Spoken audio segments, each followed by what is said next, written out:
ഓം ശ്രീ ഗുരുഭ്യോ നമ. ജ്യോതിർഗമാ ചാനലിലേക്ക് ഏവർക്കും സ്വാഗതം. ഇന്ന് ഞാൻ ചർച്ച ചെയ്യുന്നത് 2025 പുതുവർഷഫലം മീനക്കുറുകാർക്കും മീനലഗ്നക്കാർക്കും എങ്ങനെയാകും എന്നുള്ളതിനെ പറ്റിയാണ്.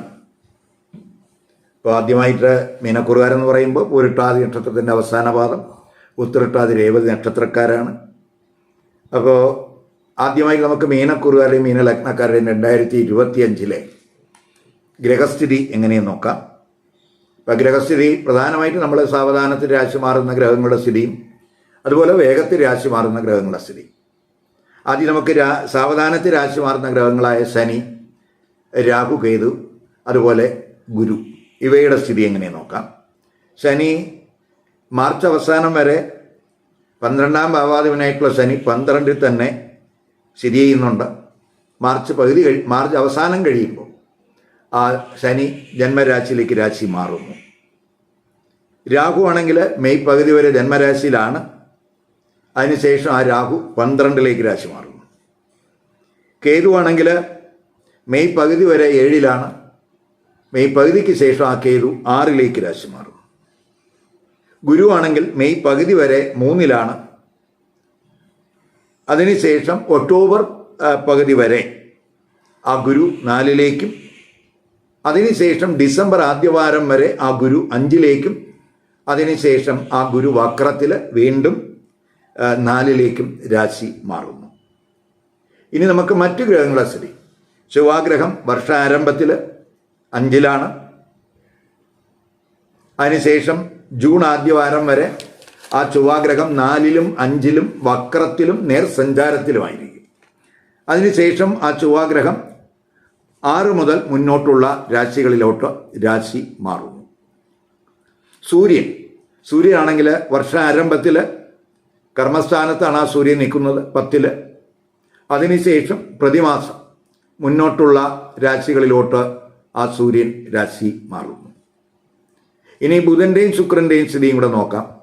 ബുധനാണെങ്കിൽ വർഷാരംഭത്തിൽ 10ലാണ്. ശുക്രനാണെങ്കിൽ 12ലാണ്. ബുധൻ ക്രമേണ 11 മുതൽ മുന്നോട്ടുള്ള രാശികളിലോട്ട് രാശി മാറുന്നു. ശുക്രനാണെങ്കിൽ ജന്മരാശി മുതൽ മുന്നോട്ടുള്ള രാശികളിലോട്ട് രാശി മാറുന്നു. ഇതാണ് പൊതുവായിട്ട് ഈ മീനക്കുറുകാരുടെയും മീനലഗ്നക്കാരുടെയും 2025 ഗ്രഹസ്ഥിതി എന്ന് പറയുന്നത്. അപ്പോൾ ഈ ഗ്രഹഗോചരസ്ഥിതി അനുസരിച്ചുള്ള ഒരു ഫലമാണ് പറയുന്നത്. ഇതൊരു പൊതുഫലമായിരിക്കും. അതേസമയം 2025 മീനക്കുറുകാർക്കും മീനലഗ്നക്കാർക്കും നടക്കുന്ന ദേശയും അപകാരവും ഛിദ്രവും അത് ഏത് ഗ്രഹങ്ങളുടേതാണ്, ആ ഗ്രഹങ്ങൾ അവരുടെ ജാതകത്തിൽ ഇഷ്ടസ്ഥിതരാണോ അല്ലയോ എന്നതിനനുസരിച്ച് ഞാൻ ഈ പറയുന്ന പൊതുഫലത്തിൽ ഗുണാനുഭവം കൂടുകയോ കുറയുകയോ ഒക്കെ ചെയ്യാം, മാറ്റങ്ങൾ വരാം. അതൊക്കെ നമ്മൾ ജാതക നിരീക്ഷണത്തിലൂടെ മാത്രമേ നമുക്ക് പറയാൻ കഴിയുകയുള്ളൂ. ആദ്യം നമുക്ക് മീനക്കുറുകാരുടെയും മീനലഗ്നക്കാരുടെയും ആരോഗ്യസ്ഥിതി 2025 എങ്ങനെയെന്ന് നോക്കാം. ഇപ്പം മെയ് പകുതി വരെ ജന്മരാശിയിൽ രാഹു ഉണ്ട്. 7ലാണെങ്കിൽ കേതു ഉണ്ട്. അഷ്ടമ ഭാവാധിപനായിട്ടുള്ള ശുക്രനാണെങ്കിൽ ജനുവരി അവസാനം വരെ 12ലാണ്. ശനിയും 12ലാണ്. അപ്പോൾ പൊതുവെ ഒരു ക്ഷീണം, ഉദാസീനത, ചെറിയ ആരോഗ്യ പ്രശ്നങ്ങൾ, ഇവയ്ക്കൊക്കെ തുടക്കത്തിൽ സാധ്യതയുണ്ട്. അതേസമയം ഈ ജന്മരാശിയിലൊക്കെ രാഹു നിൽക്കുന്ന സമയമായതുകൊണ്ട് അല്പം പിടിവാശി, തർക്ക സ്വഭാവങ്ങൾ, നമുക്ക് ഒരു വിചിത്രമായിട്ടുള്ള ചെറിയ എന്തെങ്കിലുമൊക്കെ സ്വഭാവങ്ങളൊക്കെ ഈ മെയ് പകുതി വരെയൊക്കെ ആ ജന്മരാശിയിലെ രാഹുവിൻ്റെ സ്ഥിതി കൊണ്ട് പറയാൻ കഴിയും. അതേസമയം ഈ ശനിയുടെ ദൃഷ്ടിയൊക്കെ 2ലുണ്ട്. 2ൽ വരുന്ന സമയവും കൂടെയാണ് ആദ്യത്തെ, പ്രത്യേകിച്ച് മാർച്ച് അവസാനം വരെ.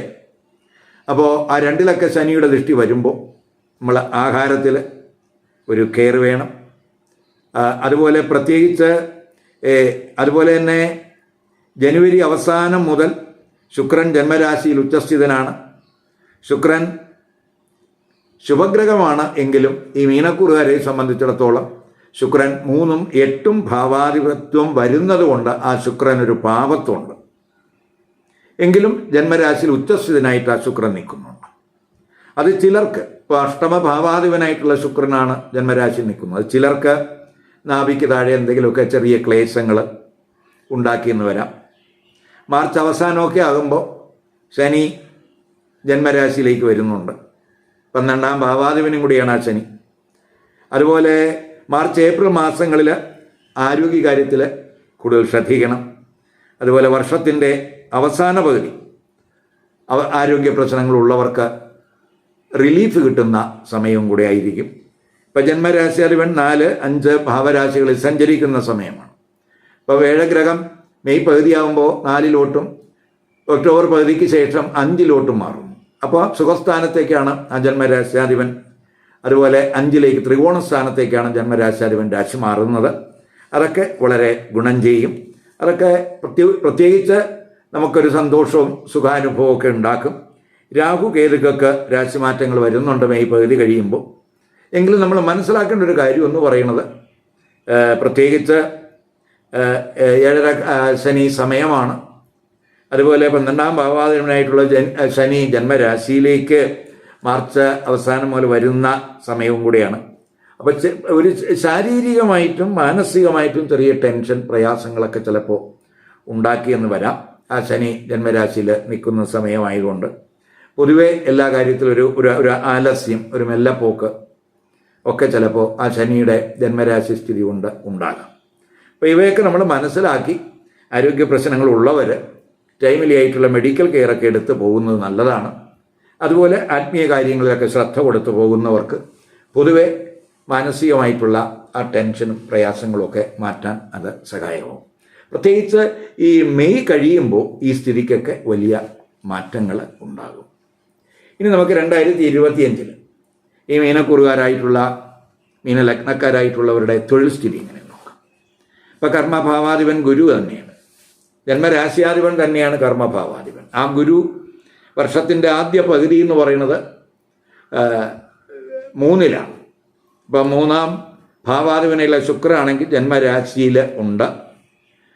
പ്രത്യേകിച്ച് ജനുവരി അവസാനം മുതൽ ജന്മരാശിയിലേക്ക് ആ ശുക്രൻ വരുന്നുണ്ട് മെയ് വരെ. അപ്പോൾ അതുപോലെ വർഷാരംഭം സൂര്യൻ ആ കർമ്മസ്ഥാനത്താണ്. അതും തൊഴിൽപരമായിട്ട് അനുകൂലമായിട്ടുള്ള സാഹചര്യങ്ങൾ ഉണ്ടാക്കും വർഷത്തിൻ്റെ തുടക്കം. ഇപ്പോൾ കമ്മ്യൂണിക്കേഷനൊക്കെ പൊതുവെ ഇമ്പ്രസീവ് ആവും, കാരണം ആ 3ലാണ് ഗുരു നിൽക്കുന്നത്.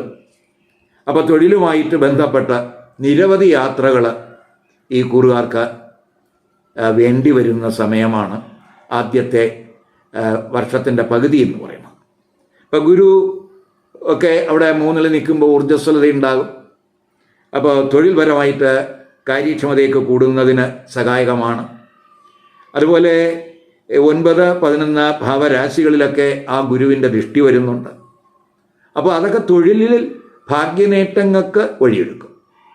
അതേസമയം ജന്മരാശിയിൽ രാഹു മെയ് പകുതി വരെ ഉള്ളതിനാൽ നമ്മൾ ഈ തൊഴിൽപരമായിട്ട് എന്തെങ്കിലും ഇപ്പോൾ തൊഴിൽ മാറ്റത്തിനോ മറ്റോ കാര്യങ്ങൾക്കോ ആയിട്ട് എന്തെങ്കിലുമൊക്കെ തീരുമാനങ്ങൾ എടുക്കുകയാണെങ്കിൽ അത്തരം തീരുമാനങ്ങളൊക്കെ എടുക്കുമ്പോൾ ഒരു ശ്രദ്ധ വേണം.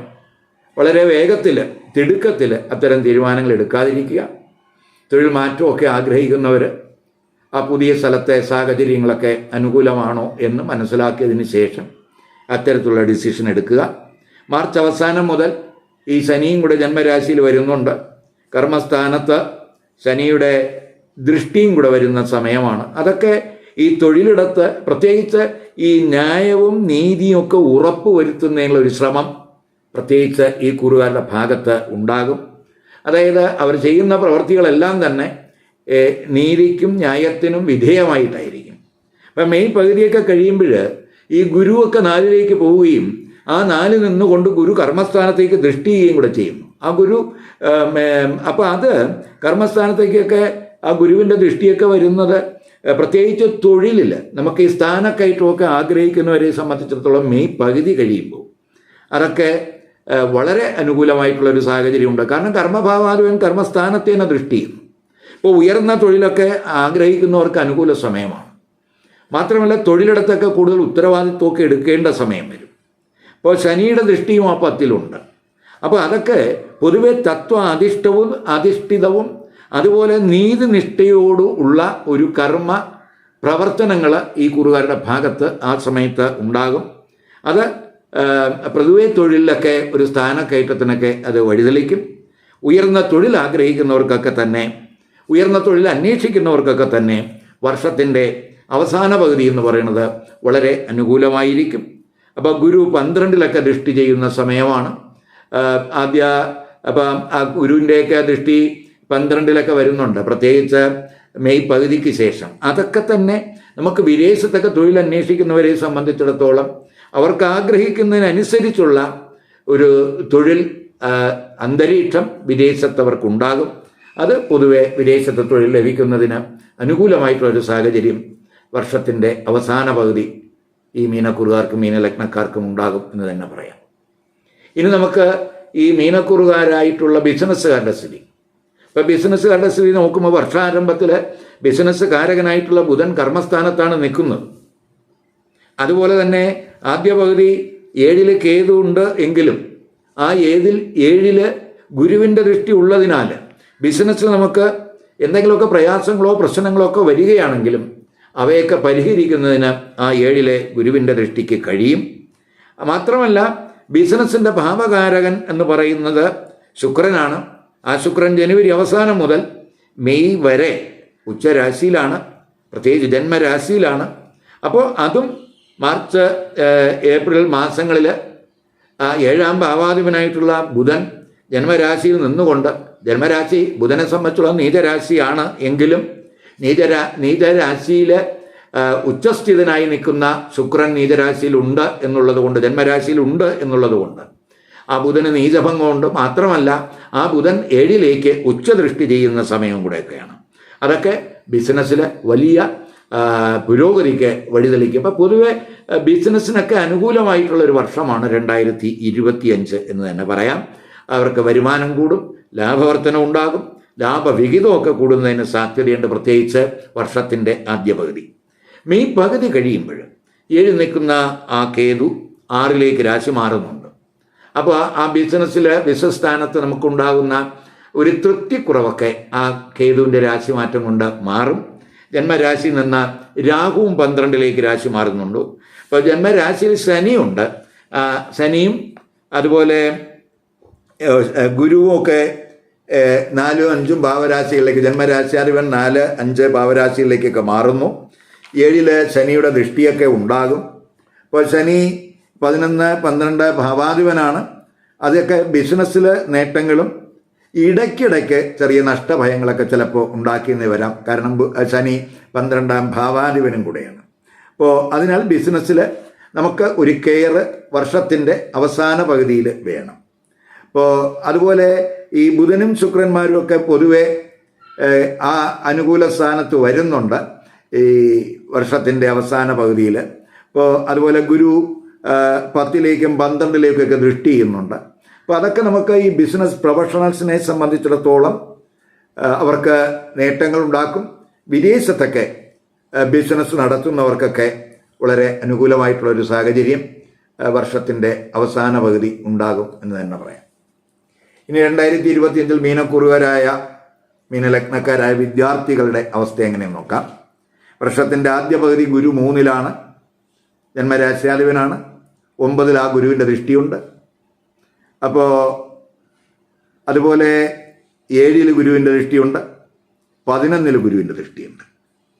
അപ്പോൾ നമ്മൾ ഈ ഉന്നത വിദ്യാഭ്യാസമൊക്കെ നടത്തുന്നവരെ പ്രത്യേകിച്ച് ഹയർ എഡ്യൂക്കേഷൻ്റെ ഒരു ഗ്രഹവും കൂടെയായിട്ട് നമുക്ക് ഈ ഗുരുവിനെ കാണാം. അപ്പോൾ അതുപോലെ 9-ാം ഭാവാധിപനായിട്ടുള്ള ഗുരു ആണെങ്കിൽ 4, 5 ഭാവരാശികളിലൂടെയാണ് ഈ മെയ് വരെയൊക്കെ സഞ്ചരിക്കുന്നത്. അപ്പോൾ അതൊക്കെ നമുക്ക് ഉന്നത പഠനം നടത്തുന്നവരെ സംബന്ധിച്ചിടത്തോളം വളരെ അനുകൂലമായിട്ടുള്ള ഒരു ഗ്രഹസ്ഥിതി എന്ന് പറയാം. പഠനത്തിൽ ഊർജ്ജസ്വലത, ഉത്സാഹമൊക്കെ കൂടും. പ്രത്യേകിച്ച് ഈ വിദ്യാർത്ഥികളുടെ കമ്മ്യൂണിക്കേഷനൊക്കെ വളരെ ഇമ്പ്രസീവ് ആവും. വിദ്യാകാരകനായിട്ടുള്ള ബുധൻ ഫെബ്രുവരി അവസാന 2 വാരം ഒഴികെ, ഇപ്പോൾ നമ്മൾ ആദ്യത്തെ ഒരു 6 മാസം എടുക്കുകയാണെങ്കിൽ ഫെബ്രുവരി അവസാനത്തെ 2 വാരം ഒഴികെ ആദ്യ പകുതി അനുകൂല സ്ഥാനങ്ങളിലാണ് ആ വിദ്യാകാരകനായിട്ടുള്ള ബുധൻ്റെ സഞ്ചാരം. മാർച്ച് ഏപ്രിൽ മാസങ്ങളിൽ ബുധന് ജന്മരാശിയിൽ സ്ഥിതി വരുന്നുണ്ട്. ബുധൻ ജന്മരാശിയിൽ നീചസ്ഥിതനാണ് എങ്കിലും ആ നീചരാശിയിൽ ശുക്രൻ ഉച്ചസ്ഥിതനായിട്ട് ജന്മരാശി നിൽക്കുന്ന സമയമാണ്. അതുകൊണ്ട് ബുധന് നീചഭംഗം വരും. അതൊക്കെ വിദ്യാർത്ഥികൾക്ക് പഠനത്തിൽ നല്ല പെർഫോമൻസ് കാഴ്ചവെക്കാൻ സഹായകമാകും. മാത്രമല്ല മെയ് പകുതിയൊക്കെ കഴിയുമ്പോൾ രാഹു, കേതു, ഗുരു ഒക്കെ രാശി മാറുന്നുണ്ട്. ഗുരു 8-ലും 10-ലും 12-ലും ദൃഷ്ടി ചെയ്യുന്നുണ്ട്. അതുപോലെ സെപ്റ്റംബർ പകുതി മുതൽ ഒക്ടോബർ വരെ 9-ാം ഭാവാധിപനായിട്ടുള്ള ചൊവ്വാഗ്രഹം 9-ൽ കൂടെ സഞ്ചരിക്കുന്ന സമയമൊക്കെയാണ്. അപ്പം ബുധനും ഇഷ്ടസ്ഥാനത്ത് വരുന്ന സമയമാണ്. ഇവയൊക്കെ തന്നെ ഉന്നത പഠനം, ഗവേഷണം ഇവയൊക്കെ നടത്തുന്നവർക്ക്, അത്തരം വിദ്യാർത്ഥികൾക്ക് വളരെ ഗുണാനുഭവം ഉണ്ടാകും. ഇപ്പോൾ ഗവേഷണത്തിനായാലും അതുപോലെ ഉന്നത പഠനത്തിനായാലും, ഇപ്പോൾ വിദേശത്തൊക്കെ അത്തരം പഠനങ്ങൾ ആഗ്രഹിക്കുന്നവർക്ക് വളരെ അനുകൂലമായിരിക്കും. അവസാനത്തെ പകുതി എന്ന് തന്നെ പറയാം. വർഷത്തിൻ്റെ അവസാന പകുതി വളരെ ഗുണകരമായിട്ടുള്ള ഒരു സ്ഥിതി കാണുന്നുണ്ട്. ഇനി 2025 മീനക്കുറുകാരുടെയും മീനലഗ്നക്കാരുടെയും ധനസ്ഥിതി നോക്കാം. അപ്പോൾ ധനസ്ഥിതി നോക്കുമ്പോൾ വർഷത്തിൻ്റെ ആരംഭത്തിൽ 2-ാം ഭാവാധിപനായിട്ടുള്ള ധനഭാവാധിപനായിട്ടുള്ള ചൊവ്വാഗ്രഹം 4, 5 ഭാവരാശികളിലായിരിക്കും. ഇപ്പോൾ 11-ാം ഭാവാധിപനായിട്ടുള്ള ശനിയാണെങ്കിൽ മാർച്ച് വരെ 12-ലാണ്. അതുപോലെ 2-ാം ഭാവരാശിയിൽ ശനിയുടെ ദൃഷ്ടിയുണ്ട്. ഇപ്പോൾ ധനകാരകനായിട്ടുള്ള ഗുരു ആണെങ്കിൽ 3-ലാണ്. ശുക്രൻ ജനുവരി അവസാനം വരെ 12-ലും അതിനുശേഷം ജന്മരാശിയിലേക്കും വരുന്നു. അപ്പോൾ പൊതുവെ ഗുരുവൊക്കെ വർഷത്തിൻ്റെ ആദ്യ പകുതി 11-ലൊക്കെ ദൃഷ്ടി ചെയ്യുന്നുണ്ട്. അതൊക്കെ ധനാഗമം ഉണ്ടാക്കും. എങ്കിലും വർഷ ആരംഭം ജനുവരി മുതൽ മാർച്ച് വരെ സാമ്പത്തിക കാര്യത്തിൽ നമ്മൾ കെയർ കൊടുക്കണം.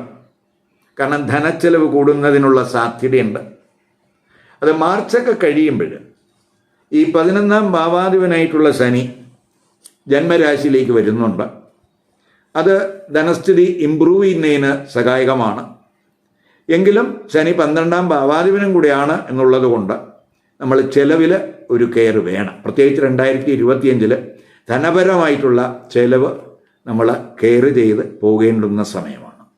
മെയ് പകുതിയൊക്കെ കഴിയുമ്പോൾ ഗുരു 4-ലേക്ക് രാശി മാറുന്നുണ്ട്. അതുപോലെ അത് രാഹു ജന്മരാശിയിൽ നിന്ന് 12-ലേക്ക് രാശി മാറുന്നുണ്ട്. ഗുരു 8, 10, 12 ഭാവരാശികൾ ദൃഷ്ടി ചെയ്യുന്നുണ്ട്. അതും ചിലപ്പോൾ അപ്രതീക്ഷിതമായിട്ടുള്ള ചെലവ് കൂടുന്നതിന് വഴിതെളിക്കാം. ഗുരുവിൻ്റെ 12-ലേക്ക് ദൃഷ്ടി. പക്ഷേ ഗുരുവിൻ്റെ 12-ലെ ദൃഷ്ടി എന്നൊക്കെ പറയുമ്പോൾ അത് ചെലവുണ്ടാക്കാമെങ്കിലും അത് ഗുണപരമായിട്ടുള്ള ചിലവായിരിക്കും. നല്ല ആവശ്യങ്ങൾക്ക് വേണ്ടിയുള്ള ചിലവായിരിക്കും. ഭാവിയിൽ നമുക്ക് ഗുണം കിട്ടുന്നതിന് വേണ്ടിയുള്ള ചിലവായിരിക്കും. അതായത് അനാവശ്യമായിട്ടുള്ള ചിലവൊക്കെ കുറയ്ക്കാൻ ആ ഗുരുവിൻ്റെ 12-ലെ ദൃഷ്ടിക്ക് കഴിയും. ഇപ്പോൾ ഡിസംബർ ആദ്യ വാരമൊക്കെ ഇപ്പോൾ ഒക്ടോബർ 10-ക്ക് ശേഷം ഡിസംബർ ആദ്യ വാരം വരെ ആ ഗുരു 5-ൽ നിൽക്കുന്നുണ്ട്. 5-ൽ നിന്നുകൊണ്ട് ആ ഗുരു വളരെ ഉച്ചസ്ഥിതനായിട്ടാണ് ആ ഗുരു നിൽക്കുന്നത്. അത് പ്രത്യേകിച്ച് ജന്മരാശിയിലേക്ക് ആ ഗുരുവിൻ്റെ ദൃഷ്ടി വരുന്നുണ്ട്.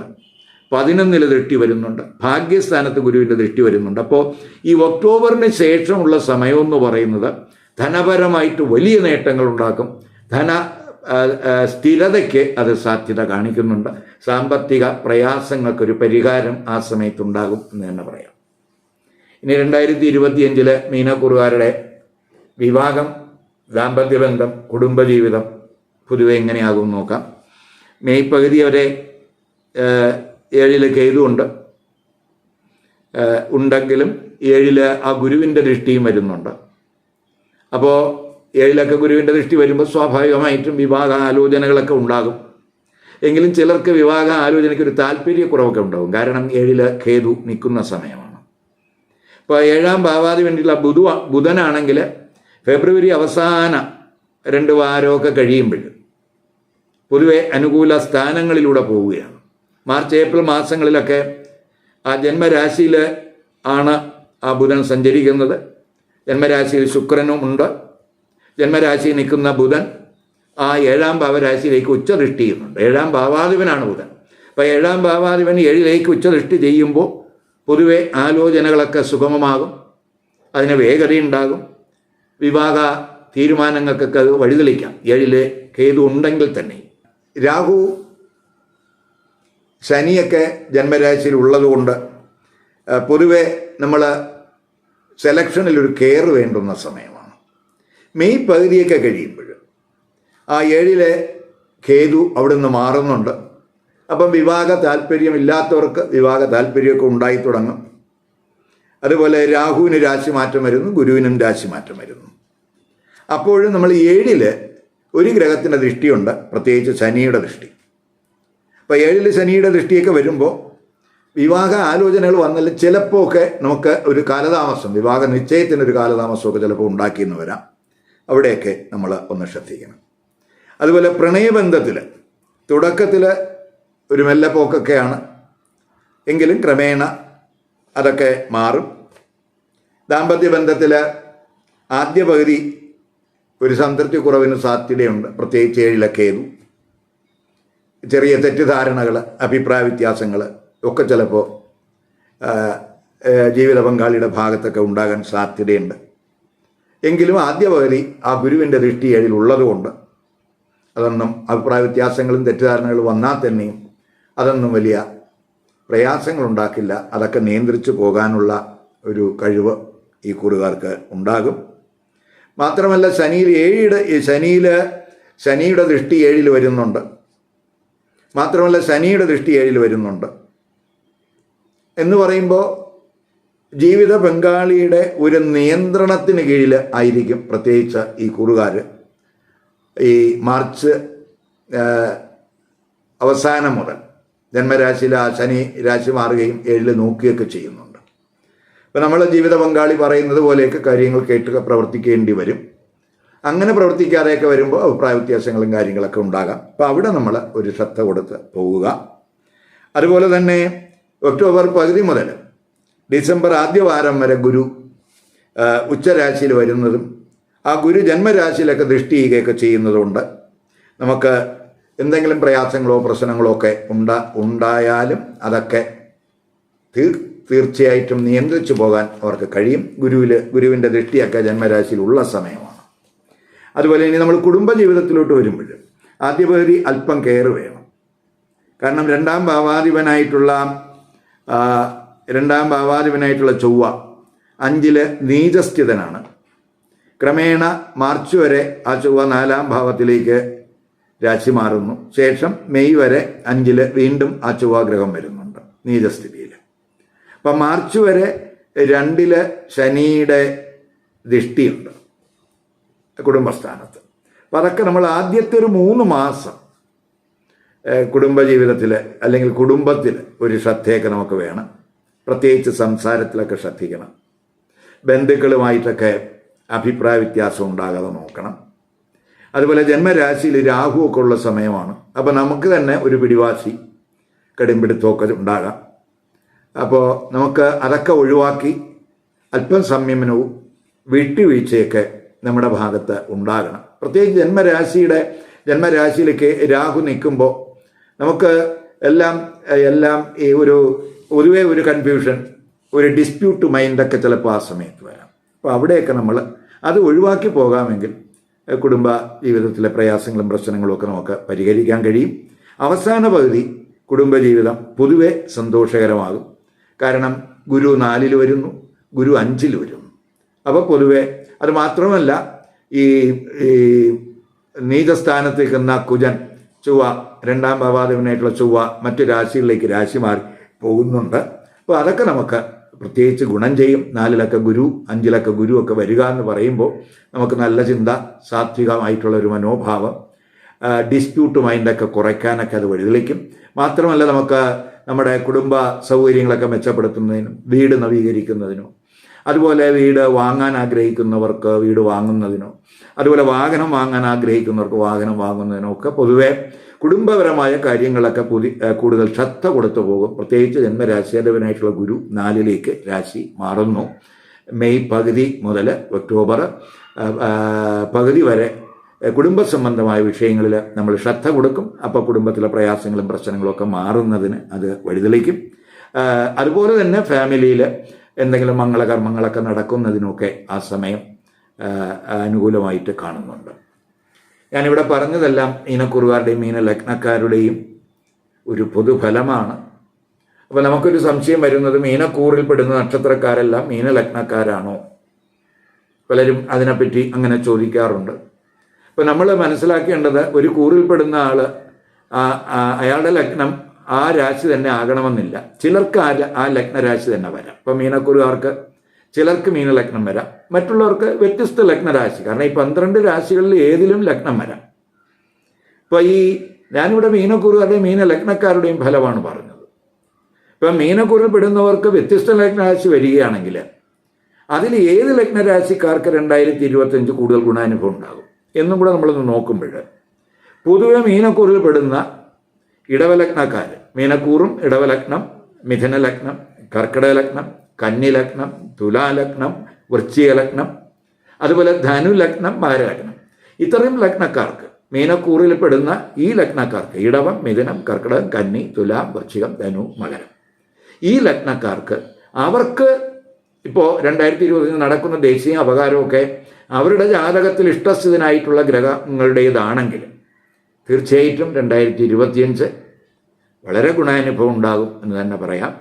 മറിച്ച് മറ്റ് ലഗ്നക്കാരെ സംബന്ധിച്ചിടത്തോളം, അതായത് മേടലഗ്നം, ചിങ്ങലഗ്നം, കന്നിലഗ്നം, കുംഭലഗ്നം, പൊതുവെ ഈ 4 ലഗ്നക്കാർക്ക് ഞാൻ നേരത്തെ പറഞ്ഞ ലഗ്നക്കാരെ വീക്ഷിച്ച് അവരുടെ 2025 അത്രത്തോളം ഗുണാനുഭവം ഉണ്ടാകണമെന്നില്ല എന്നും കൂടെ മനസ്സിലാക്കുക. ഈ വീഡിയോ ഇഷ്ടപ്പെട്ടുവെങ്കിൽ ലൈക്ക് ചെയ്യുക, ഷെയർ ചെയ്യുക, അതുപോലെ സബ്സ്ക്രൈബ് ചെയ്യാത്തവർ സബ്സ്ക്രൈബ് ചെയ്ത് കാണുക. മറ്റൊരു പുതിയ വിഷയവുമായി അടുത്ത വീഡിയോയിൽ കാണാം. നമസ്കാരം.